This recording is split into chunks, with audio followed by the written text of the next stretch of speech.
Hola, Doc, buenas Hola, noches. buenas noches, ¿cómo estás? ¿Cómo estás? Bienvenido. ¿Me escuchas bien? Muchas gracias.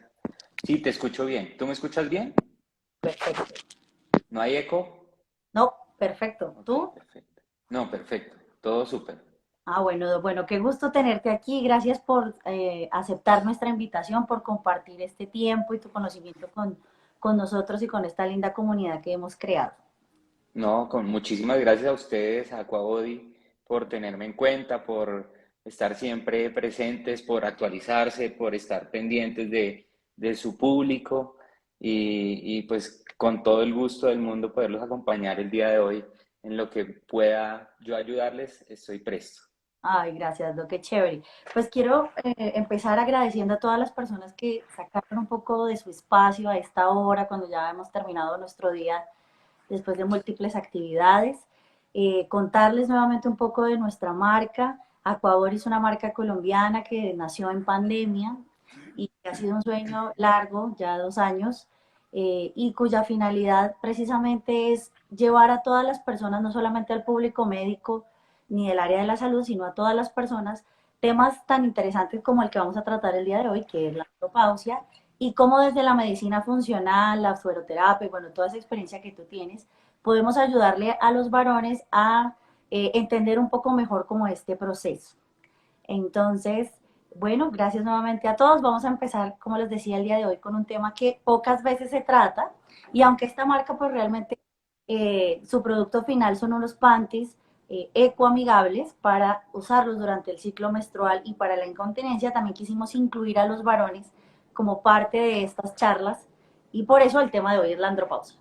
Entonces, Doc, no sé qué, me gustaría que te presentaras, que nos contaras un poquito de tu experiencia. Tú también tienes un proyecto divino, que les cuentes a todos Sí. como, bueno, quién eres, qué haces. Bueno, pues yo soy Juan Manuel Rocha, soy de la ciudad de Bogotá, Colombia.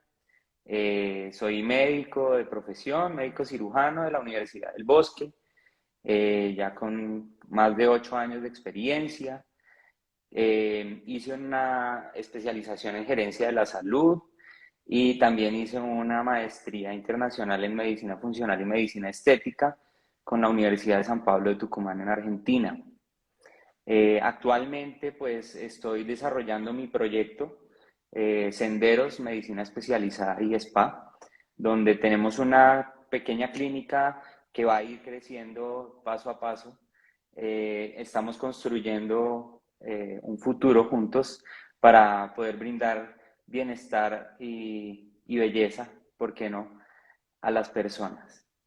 Súper, Doc, súper. ¿Dónde pueden encontrar senderos nuestros acompañantes? Bueno, las redes sociales nosotros estamos en Instagram, en Facebook, nos encuentran como @senderosme de medicina especializada.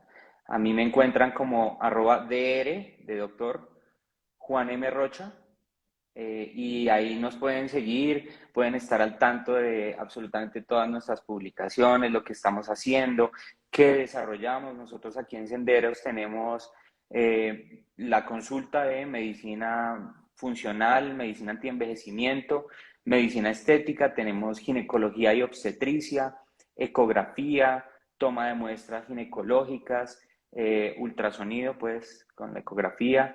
Y en el spa también tenemos diversas terapias, tanto de relajación como de moldeamiento corporal. Tenemos un área de terapias endovenosas donde damos tratamiento por parte de medicina funcional y medicina bioreguladora para nuestros pacientes que consideran que son, o consideramos, porque es una decisión tanto del paciente como nuestra, consideramos mutuamente que son candidatos a una u otra terapia. Súper, Doc, qué interesante. Sí. Doc, antes de entrar al tema de hoy, que es la andropausia, cuéntanos un poquito cuál es la diferencia, por ejemplo, de la medicina tradicional con la medicina funcional, para que... Bueno, cuando escuchamos el término de medicina funcional, en realidad es un término relativo.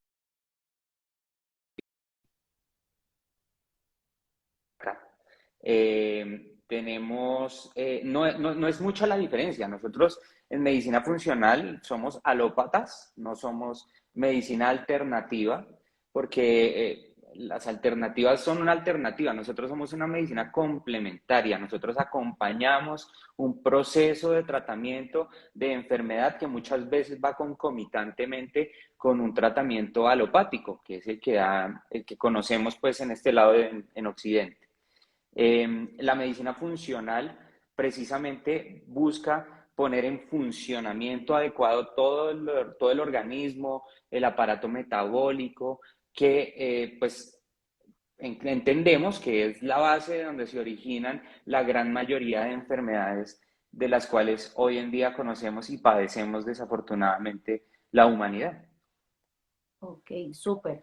Y es decir que en cualquier caso yo puedo consultar la medicina funcional o hay algunos casos específicos. Por supuesto, cualquier caso, cualquier persona, incluso en grupos etarios de infantes, también existe terapias bioreguladoras para ellos y en cualquier, o sea, independientemente del género, religión o ideología política, puede consultar a medicina funcional sin ningún problema. Una persona que considera estar sana también se va a beneficiar de terapias bioreguladoras y activadoras con los tratamientos de medicina funcional. Ok, doc. ¿Y qué tratamientos están dentro de la medicina funcional? Hablas mucho de bioestimuladores, ¿cómo es eso? Bueno, se basan mucho en algunos homeopáticos y más que todo en la homotoxicología. Algunos, una línea de tratamiento, otra línea de tratamiento es más bioquímica y nosotros entendemos el funcionamiento normal del organismo por medio de la bioquímica. Entonces, cómo funcionan los procesos metabólicos y cómo nosotros podemos optimizar esos procesos metabólicos por medio de aplicación de sustratos o sustancias que intervienen en los procesos metabólicos para hacerlos de una forma adecuada y que el organismo empiece a funcionar como debe ser, como debe funcionar. Perfecto. O sea que el paso, ¿cuál sería el primer paso? Un paciente que considera medicina funcional, ¿qué hace primero?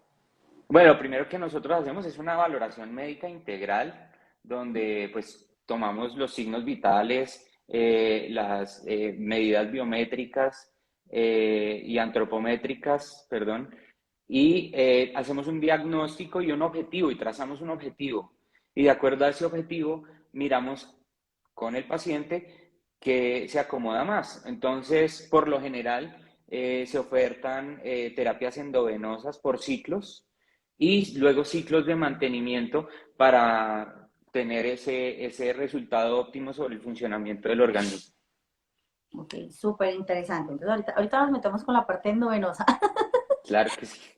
Bueno, súper, doc, qué genial porque sí, ahorita digamos que el doctor Jaramillo puso en boom el tema de la medicina funcional, pero Sí, muy poca información al respecto, por eso quise empezar como que nos contextualizaras un poquito de realmente qué es la medicina funcional, porque hay mucho mito con respecto a que es una pseudociencia, pero tú ya nos acabas de aclarar que hace parte de la medicina alopática como tal, y sin embargo también utilizan homeopatía, según lo que... sí. Nosotros nos valemos del rigor científico para entender procesos que ya están científicamente probados y que funcionan en beneficio del organismo, bien sea alopáticos, bioquímicos o en la homotoxicología con la medicina homeopática. Perfecto, genial. Muy bien, Doc, muchas gracias. Entonces, Doc, bueno, ahora sí empecemos con este tema que la verdad muchos varones tenían las dudas, pero es un tema que sigue siendo muy tabú como todo lo que hemos tratado aquí en Aquabori, ¿no? Hay demasiado tabú al respecto. Incluso uno de los mitos que quiero romper, digamos, es que la andropausia no existe. O sea, supuestamente eso no existe. Entonces, ¿eso qué es, Doc? Cuando Pues bueno, estamos hablando. bueno, hay corrientes de endocrinólogos que efectivamente dicen que la andropausia no existe y otros que dicen que sí existe. En efecto, lo que sí se da es a largo plazo y después de una cierta edad, se empieza a ver una disminución de la testosterona o de los niveles de testosterona en el hombre, ¿sí? Y esa disminución conlleva a unos cambios fisiológicos, metabólicos, que impactan en absolutamente casi que todos los órganos y tejidos del cuerpo, e incluso mentalmente. Allá voy, Doc. Pues tú hablas, por ejemplo, del rango de edad. Digamos que a partir de qué edad un hombre puede empezar a sentir y qué Bueno, siente. O sea, ¿en qué momento algo me está pasando? no, yo no tanto como que qué se siente. La literatura médica y científica habla que a partir de entre los 40 y 45 años se empieza a ver ese nivel de disminución de la hormona testosterona en la sangre y pues en la producción del mismo cuerpo del paciente. Y pues se dice que por cada año se pierde a partir de esa edad un 2% de producción de testosterona por año. Se va disminuyendo. Ok, pero ¿hay alguna sintomatología? O sea, Pues más adelante sí, por supuesto, cuando empieza a haber una disminución ya marcada y el metabolismo no funciona como estaba viniendo funcionando habitualmente, pues entonces empieza a haber cambios fisiológicos, fisionómicos y hasta de la psiquis. El hombre se puede poner un poco irritable y es cuando decimos ese viejito chocho andropáusico. Sí, efectivamente algo tiene que ver la hormona testosterona o los niveles bajos de hormona testosterona en ese viejito chocho andropáusico. pero mira que tú estás hablando de 40 años. No, a los 40 años uno, por eso te digo, o sea, no es como un chip o un switch que se prende y empiezas a sentir la cosa, a diferencia, por ejemplo, de las mujeres, Ok, ¿sí? Y la explicación es fisiológica. En las mujeres hay un conteo desde que nacen de óvulos y de hormona que llega un momento en que ya no hay más y se apagó. Y entonces sí se ve ese cambio marcado de la perimenopausia y la menopausia y posmenopausia, ¿sí? En el hombre, por el contrario, las células de Leydig que están en el testículo son las que se encargan de la producción de la hormona testosterona, pues están produciendo testosterona todo el tiempo. Lo que pasa es que empiezan a bajar los niveles de producción a partir de esas edades. Ahora, eso también depende mucho del estilo de vida que haya tenido uno durante, a lo largo de su vida, valga la redundancia. como que pues, Por es ejemplo, una persona que ha sido activa físicamente, que se ha alimentado, digamos que más de una mejor forma, no ha tenido tanta inflamación crónica, y ahorita podemos hablar de ese término de inflamación crónica silenciosa. Una persona que ha tenido un estilo de vida sano va a tener más retardo en la disminución de esos niveles de testosterona. Por ejemplo, también una persona que ha sido muy activa sexualmente, un hombre que ha sido sexualmente muy activo a lo largo de su vida, se ha asociado y se ha visto que tiene una disminución menos progresiva de los niveles de testosterona que un hombre que durante su vida sexual, durante joven, no la disfrutó tanto. un buen dato para los varones que nos acompañan. Claro que sí, claro que sí. Ok, Doc. Entonces no es como en las mujeres, como tú dices, no es como que llegaste a esta edad y entonces empezaste a sentir ciertos Sí, síntomas específicos, no. no, no. No, son muy inespecíficos los cambios de disminución de testosterona y son muy progresivos, a tal punto que se vienen a notar ya con varias décadas encima, a partir de los 60 años. O sea, mira que han pasado casi que 20 años de progreso de disminución de testosterona y empiezan a notar ya los cambios a los 60 años, el hombre que empieza a ver que ya no tiene una erección espontánea, que empieza a verse que se le cae el cabello, que empieza a ver que disminuye su masa muscular, su masa ósea. De hecho, se asocia en hombres la osteoporosis con la disminución marcada de niveles de testosterona. Ok. ¿También está asociado a la pérdida de memoria? O bueno, yo sé que la pérdida de memoria es multifactorial, puede ser por muchas causas, pero podría asociarse también a la andropausia o no necesariamente. No hay estudios que sean conclusivos al respecto. Lo Ok. que sí es cierto es que al haber disminución de la hormona testosterona, concomitantemente hay disminución de algunas endorfinas y algunas sustancias neurotransmisoras que generan como una depresión del sistema nervioso central. Una depresión leve, ¿no? No es que el paciente se ponga inconsciente ni nada de eso. Me refiero a que no va a producir la misma cantidad de esos neurotransmisores excitatorios y entonces puede haber, la explicación científica es que puede haber una disrupción en la transmisión de las neuronas por esa disminución de esos neurotransmisores. Ok, perfecto.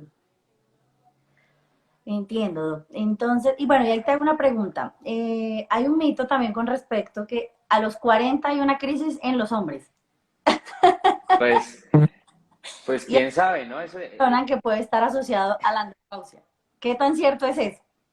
no, yo, pues no sé, o sea, los 40 es una edad, yo creo que es más como social, más que fisiológica, creería yo que es social, o sea, como te digo, no es un chip que se prende y se apaga con la testosterona, eso no pasa, o no debería pasar, porque puede que a un hombre le pase eso, pero de una forma patológica, ¿sí? ¿Eh?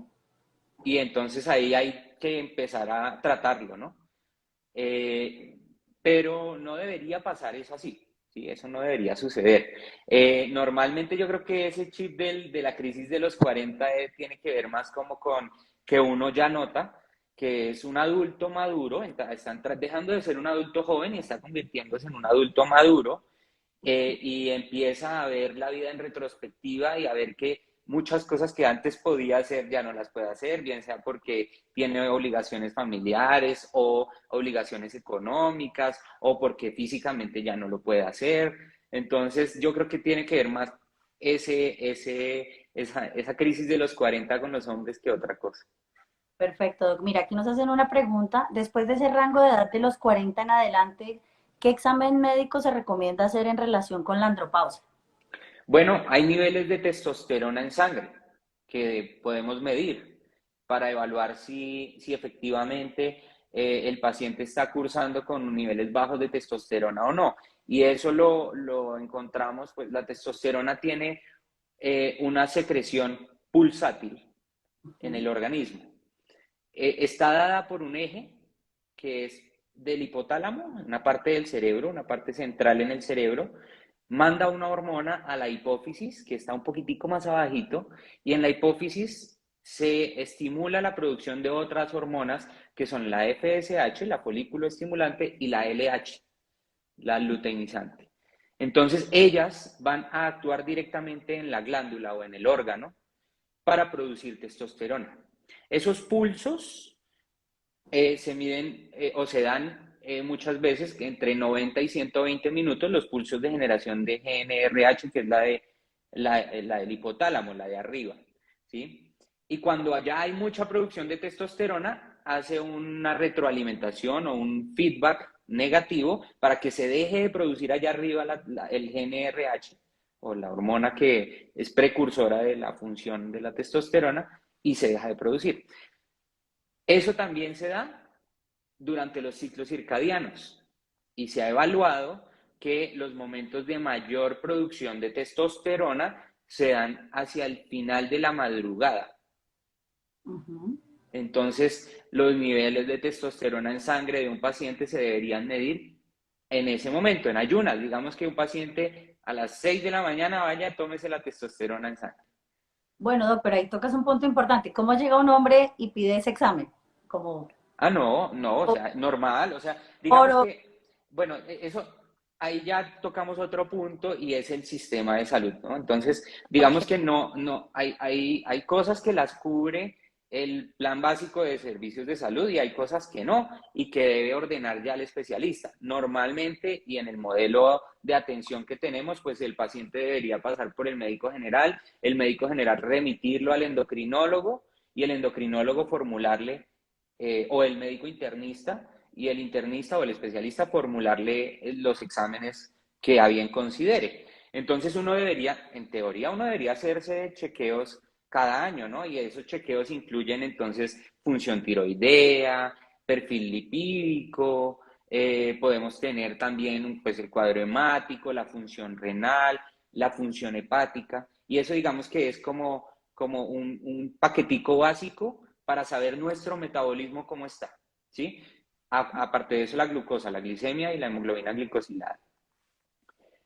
Y pues ya cuando llegamos a los 40, pues uno puede llegar y decirle si está notando algún cambio en uno de disminución, que no ha tenido, por ejemplo, se le dificulta tener erecciones espontáneas, empieza a tener que usar ya ayudas, pues ahí hay un momento en que puede consultar, bien sea con medicina funcional de forma particular, porque pues desafortunada o afortunadamente para mí, para nosotros, la medicina funcional no está ofertada en los planes ni de la prepagada ni de la EPS. Entonces, pues tocaría de forma particular asistir a una consulta, se realiza la formulación de todos los exámenes que sean necesarios y se hace un control y de acuerdo a lo que se evidencia, pues se ofertará un tratamiento.